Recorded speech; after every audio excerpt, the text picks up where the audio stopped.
Chers amis, merci d'avoir répondu à l'appel d'être ici à Liège pour amplifier la force de l'alternative. Depuis plusieurs années, nous franchissons ensemble toute une série d'étapes importantes pour le renouvellement en profondeur de notre projet politique. Une fois encore, vous êtes ici présents, des centaines à avoir rallié quelque part ce congrès. J'ai failli vous dire, comme d'habitude. Mais comment parler d'habitude dans la situation actuelle? Il y a 40 jours, 3 bombes éclataient au cœur de notre pays. 3 bombes ont détruit 32 vies et blessé à jamais des centaines d'autres. Il y avait un avant 22 mars, l'après 22 mars nous appartient.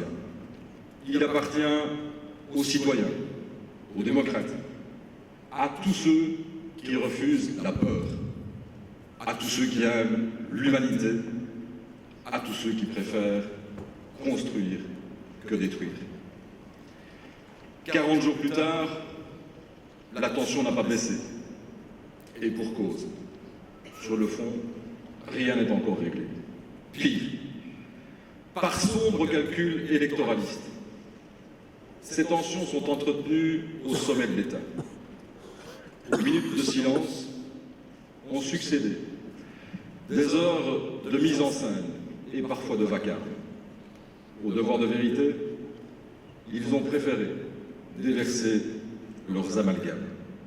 Ils ont rajouté de la désolation à la barbarie et même le ridicule au désordre. La priorité absolue n'aurait-elle pas été de prendre des mesures urgentes pour la sécurité, mais aussi pour le bon fonctionnement de notre pays? Qui peut comprendre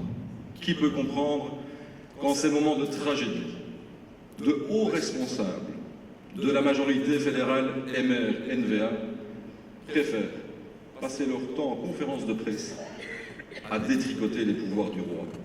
Mais quelle indécence! Quelle indécence! Ne croyez-vous pas que notre pays méritait une toute autre réponse? En fait, la division est le dénominateur commun de ce gouvernement fédéral. La division jusqu'à l'obsession. Creuser toujours plus profond le fossé entre les Belges, entre les communautés de notre pays, entre les personnes. Vous entendez les nationalistes, écoutez-les, ils crient encore cette semaine que les institutions de notre pays ne fonctionnent plus. Ils sont gonflés. On déplume l'État pour mieux regretter ces dysfonctionnements. En fait, ils organisent jour après jour le divorce, moins de justice, moins de police et moins de solidarité. Mesdames, messieurs, ça suffit.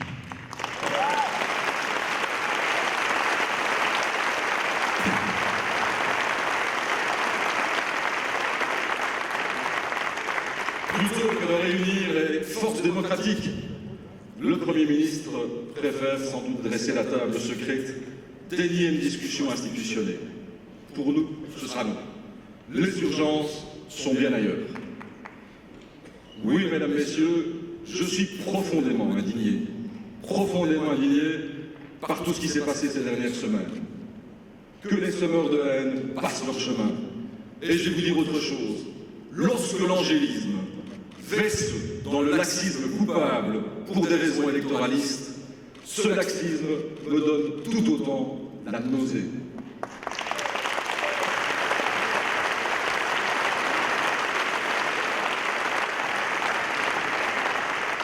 Attiser la haine est ignoble, bien sûr, mais ne pas prendre ses responsabilités, pour moi, est tout aussi coupable. Nous ne voulons ni de la peur, ni de l'aveuglement, ni de leur mépris, ni de leur laxisme. Je vous le dis comme je le pense, nous sommes entrés en résistance. En résistance pour sauver notre pays, son charme, ses valeurs et aussi son harmonie. Notre résistance, elle sera sans concession. Sans concession. Elle va s'organiser aussi autour de 3 piliers importants: la vérité, la dignité et la créativité.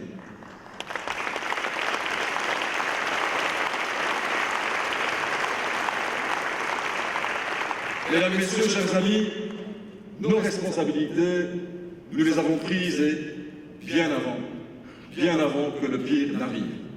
Souvenez-vous, Louis Gimond, août 2015, je tendais la main au Premier ministre pour qu'il reprenne nos propositions. Et merci aux parlementaires qui les ont portées. Pénalisation des personnes parties combattre en Syrie, extension des écoutes téléphoniques, retrait des documents de voyage et surtout, moyens supplémentaires pour les services de sécurité. Malgré nos différences, j'ai proposé de faire acte d'unité, de faire passer l'intérêt général avant les intérêts particuliers, de lutter ensemble contre le terrorisme. J'aurais tant voulu, sur un enjeu aussi majeur, sur une priorité aussi absolue, pouvoir transcender ensemble le petit jeu stupide, majorité contre opposition.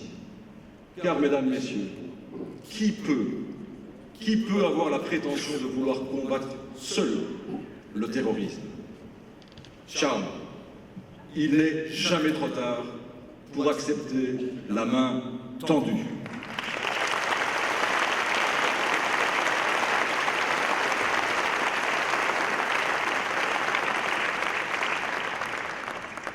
Mesdames, Messieurs, chers amis, après les attentats, juste après, il y a eu, et fort heureusement, d'autres attitudes. Oui, le courage vient souvent de ceux qui ont le plus souffert. Permettez-moi de rendre hommage aux victimes et à leurs proches. Suivons la voie qu'ils ont immédiatement indiquée. Cette voie, elle doit nous inspirer. C'est même la seule voie à suivre. La voie de l'espoir, de la paix, de la reconstruction, de la réconciliation, de l'unité et du désir d'aller de l'avant.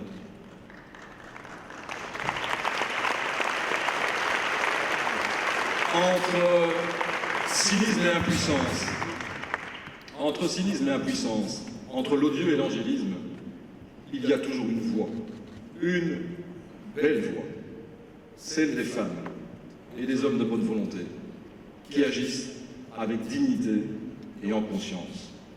Notre pays a besoin de cette lumière, celle qui fait grandir tous ces projets qui préfigurent demain. Des initiatives nouvelles, il en apparaît chaque jour, partout et de toutes sortes, dans notre société. De nouvelles méthodes pédagogiques, des réseaux locaux fondés sur l'échange, des entreprises qui favorisent la démocratie interne, des micro-réseaux d'énergie, le partage de véhicules dans un quartier, des coopératives agricoles qui innovent, des logements coopératifs, et j'en passe. Notre société fourmille de ces initiatives qui sont autant de puits de lumière pour l'ensemble de la population. Liège, où nous sommes, le sait d'ailleurs parfaitement.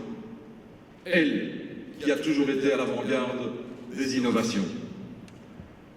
À force de semer ces brins d'humanité, c'est tout le paysage qui peut commencer à changer.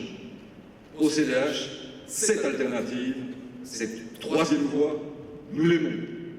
Et nous la préparons tous ensemble. Et je sais d'ailleurs que beaucoup d'entre vous sont impliqués, je les en remercie bien sûr, dans tous ces projets porteurs de sens, partout sur le territoire wallon et bruxellois. Mais aujourd'hui, tous ensemble, nous devons aller plus loin, les amplifier, les décupler et franchir ensemble une nouvelle étape. C'est cela la voie du développement humain. Plus précisément, notre humanisme doit se décliner en 3 engagements. Vérité, dignité et créativité. Premièrement, la vérité, celle que l'on doit absolument à la population. La vérité, elle fonde la confiance. Sans confiance, pas de projet. Alors oui, en cette veille du 1er mai, et comme chaque année, c'est la fanfare des promesses. La gauche qui claironne, travailler moins pour gagner plus. Réduire notre temps de travail sans perte de salaire. On travaillerait 20, 30, 32 heures en étant payé 38. Et pendant ce temps-là, la droite tambourine. Win for life. Pour tout le monde. On travaille ou pas, 1000 €, mesdames, messieurs, si c'est pas merveilleux, c'est quand même extraordinaire. Bref, vous l'aurez compris, comme chaque année, ils nous racontent n'importe quoi.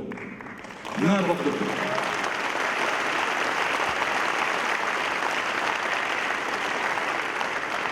En résumé, pour la gauche comme pour la droite, travail et épanouissement seraient devenus incompatibles.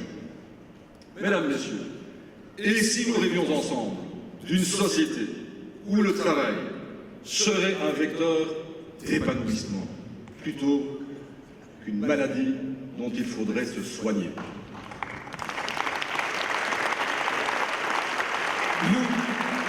Nous avons d'autres projets. Le projet d'un temps qui ne soit pas enfermé dans un cadre étroit, mais un temps librement choisi et concerté. C'est la possibilité de mieux accorder quelque part son travail à ses projets, à sa famille, à ses besoins, mais aussi, et c'est une évidence, à ceux de l'entreprise et des défis professionnels à relever. Alors, à l'heure du télétravail, du coworking et les nouvelles manières d'organiser les entreprises, l'avenir du travail, mesdames, messieurs, serait-il à compter chaque minute ou plutôt à se voir confier un objectif à remplir? Plutôt que d'imposer une réponse unique, standardisée, brutale à tous les travailleurs, développons plutôt ensemble, dans un nouveau cadre négocié et concerté, des solutions modernes qui concilient mieux le temps des travailleurs, même les temps des travailleurs et ceux de l'entreprise. Donnons aussi de l'air au code trop souvent rigide pour mieux respirer, pour mieux vivre, pour que le chemin du travail soit aussi pour chacune et chacun synonyme de plaisir, mais aussi bien sûr d'épanouissement pour l'ensemble de ses proches. Nous sommes, mesdames, messieurs, le parti de la modernité. Aujourd'hui, l'organisation professionnelle évolue sans cesse. Reconnaissons-le, on passe d'un statut à l'autre. Le lien à l'employeur n'est plus aussi important qu'auparavant, et certainement pas plus important que l'envie de développer son projet professionnel propre, personnel.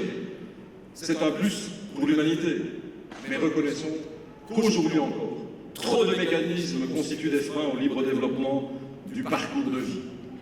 Lorsqu'on est chômeur, on perd ses allocations dès le jour où on se lance comme indépendant.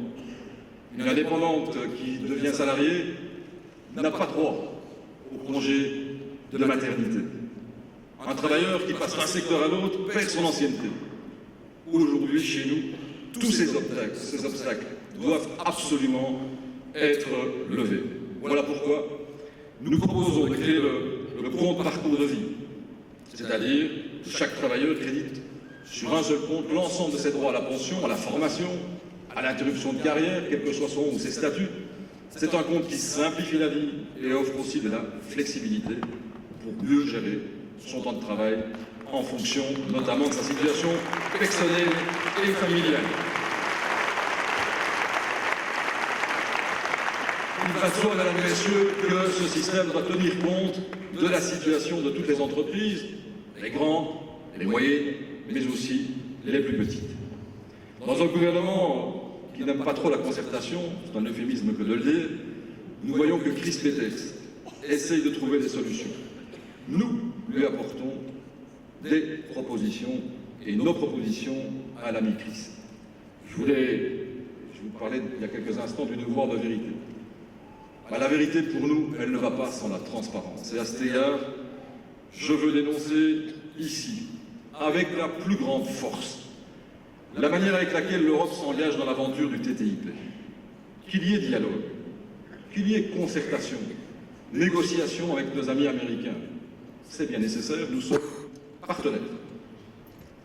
Il faudra cependant prendre aussi le temps de l'information, de la concertation, du débat et du choix. Ce projet de traité commercial transatlantique peut avoir un impact, on le sait, immense sur le quotidien des agriculteurs, des entreprises, des indépendants, des consommateurs, des citoyens. Nous souhaiterions y ajouter des chapitres sur les valeurs, sur la coopération scientifique, judiciaire ou sur les droits humains. On ne peut pas engager les citoyens européens, nos entreprises et les consommateurs que nous sommes sur la base de négociations secrètes et de documents auxquels seulement quelques-uns peuvent avoir accès. On ne peut pas le faire, mesdames et messieurs.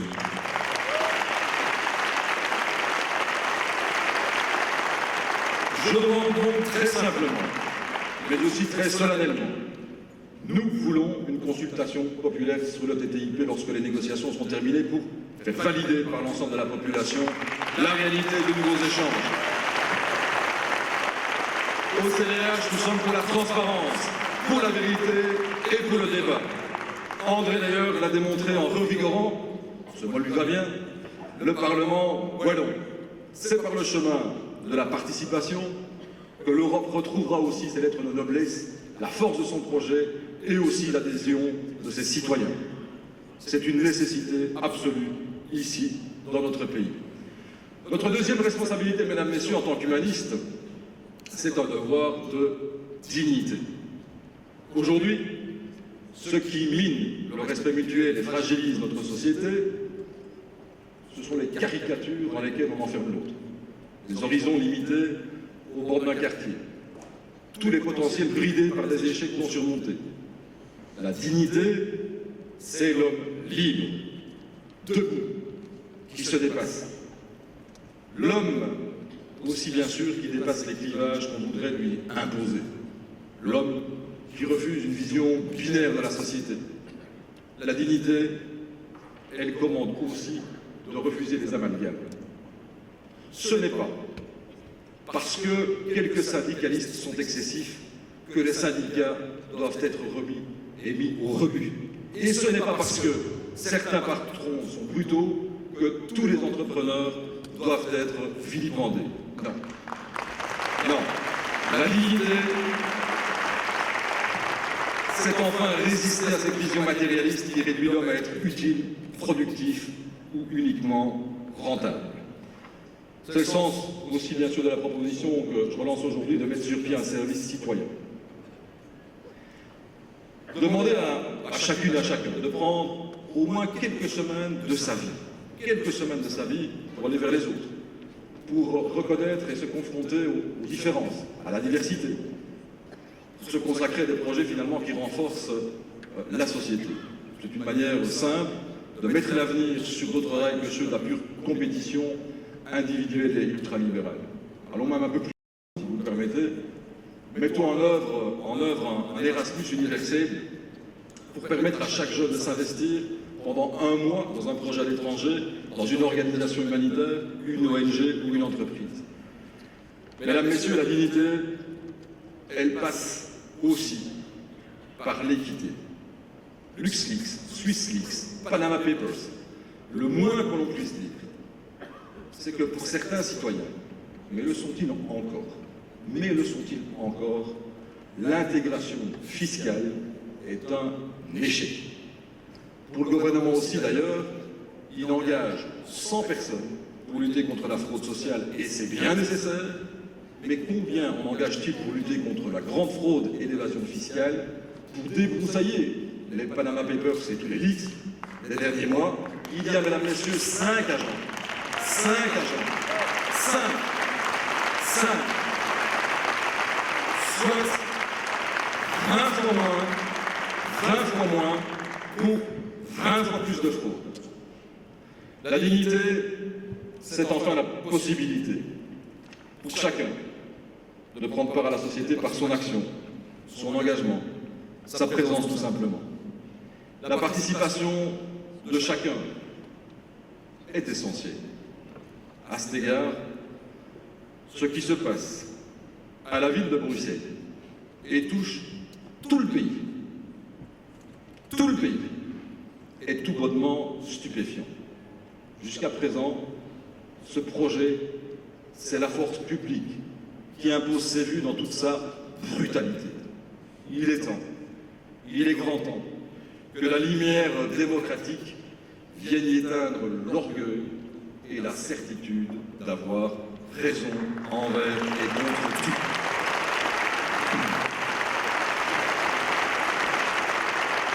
Car les dindons de la farce, si c'en était une, ce sont les habitants, les indépendants et les commerçants.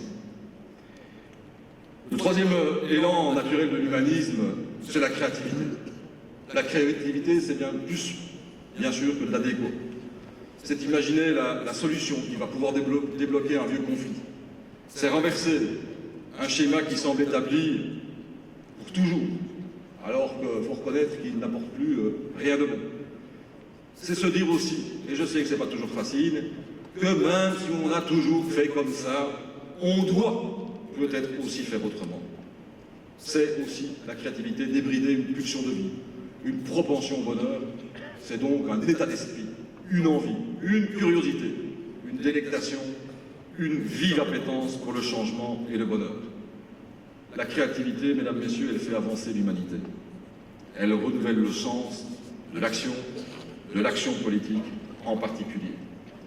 La créativité nous conduit à repenser nos outils démocratiques, à recycler autrement nos déchets, à mieux organiser le temps scolaire, à décloisonner les statuts socio-professionnels, à imaginer aussi d'autres manières de résoudre les différends entre les citoyens, à cultiver autrement, à découvrir les cultures sous un autre angle, à construire des logements mieux adaptés à la période de vie. La créativité, c'est finalement cette furieuse envie d'entreprendre dans tous les champs d'action humaine, la culture, la santé, l'économie, l'éducation. Oui, la créativité est plus forte lorsqu'on laisse plus d'autonomie aux directions d'école, plus de possibilités aux entrepreneurs et aux associations. Bref, quand on fait aussi confiance à ceux qui entreprennent et aux jeunes en particulier. Notre conception de l'État, elle favorise cette créativité. Elle prête main forte quand il le faut. Et elle pose aussi les bases pour que les uns et les autres puissent monter leurs projets. Bref, avec nous, c'est ni récupération par l'État, ni le tout au marché. Je veux saluer bien sûr ce matin la vôtre. Votre créativité, elle est grande, puisque vous êtes des entrepreneurs d'avenir.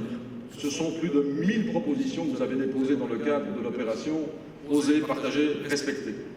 Aujourd'hui, vous l'avez vu, et je les en remercie du fond du cœur. Bien sûr, je remercie d'abord les chefs de groupe, que ce soit Catherine au fédéral, que ce soit Dimitri en Wallonie pour le boulot, pour fédérer l'ensemble des parlementaires, Benoît à Bruxelles, François au Sénat, Véronique à la Fédération Wallonie-Bruxelles. Bref, tous ceux qui portent quelque part, vous portez la réalité de l'ensemble des parlementaires. 33 propositions de synthèse ont été développées et portées ce matin. Elles seront bien sûr approfondies et déposées dans les parlements. Demain, elles seront suivies de bien d'autres, car c'est une matinée, ce n'est pas en une matinée qu'on peut tout régler ce matin, et le temps passe toujours trop vite lorsqu'on se retrouve tous ensemble. L'alternative, mesdames, messieurs, c'est cela. C'est finalement la capacité, chaque jour, à sortir des sentiers battus. Ni baisser les bras, ni les croiser, mais les ouvrir et se retrousser les manches. Vous le savez, mener le pacte d'excellence ne serait pas possible, ma chère Marie-Martine, sort de tes tweets, sans une puissante force de conviction, sans une vision ambitieuse de l'avenir. Tu as tous les atouts, et c'est une grande responsabilité, mais tu as tous les atouts pour travailler main dans la main avec les enseignants, avec les parents, avec les directions d'école, avec tous les éducateurs, pour conduire cette large concertation sur le terrain et pour faire réussir ce pacte d'excellence. Tu as tous les atouts pour le faire et tu réussiras. Avec Alda, bien sûr, avec la force de notre chef de file au gouvernement wallon. Il exprime depuis Namur, mais partout sur notre territoire, mais qu'il exprime aussi dans des actes concrets comme l'assurance autonomie. Quand je vois cette semaine qu'Alda, Marie-Martine, Maxime, Céline portent ensemble le plan autisme, ah ben je peux vous dire que je suis fier d'être CDH, fier d'être président du CDH. Parce que c'est là qu'on apporte nos valeurs, c'est là qu'on apporte nos différences et c'est là qu'on fixe les priorités. Merci à toi, merci à vous. Quand je vois que les projets de quartiers nouveaux se développent un peu partout, grâce au travail de toute une équipe, grâce à la société civile, mais sous la houlette de Carlo, je suis fier du CDH parce que ça va dans le bon sens. Quand je vois l'action résolue, forte, puissante, et il la développe avec son organe vocal extraordinaire, mais au-delà de cela, avec la force des dossiers et la façon dont il défend la ruralité et ses différences, je suis fier aussi d'être CDH. Merci René, tu le mérites largement. Et vous le savez, mesdames, messieurs, travailler, c'est aussi porter au fédéral l'ensemble de notre action. Permettez-moi de souligner, de saluer la patience, mais aussi la conscience aiguë des valeurs qui sont portées par notre chef de file au fédéral. Je le sais, Catherine, c'est un combat intense, quotidien, qui demande, et tu n'en manques pas, de la ténacité, mais aussi de l'intelligence et de la pertinence. Nous sommes derrière toi, aujourd'hui bien sûr, mais encore demain, et grâce à ton travail avec l'ensemble des parlementaires fédéraux et de tout le parti, nous pourrons proposer ce projet différent pour l'ensemble de notre pays. Merci Catherine.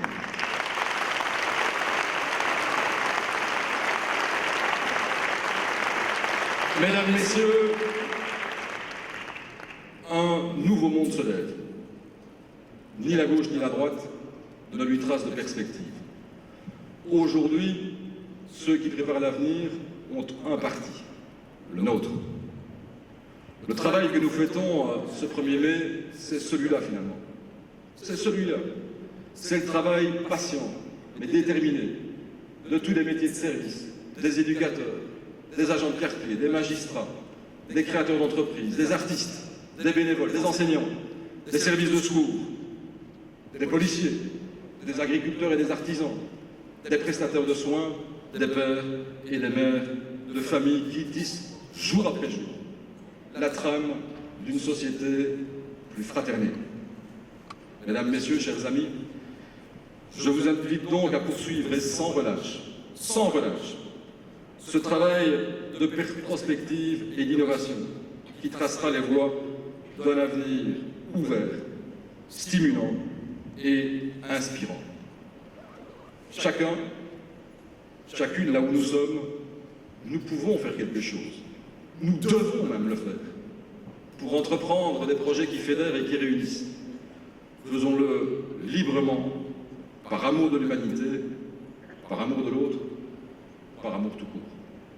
Et faisons-le ensemble. L'avenir, et vous le savez, est l'affaire de chacun.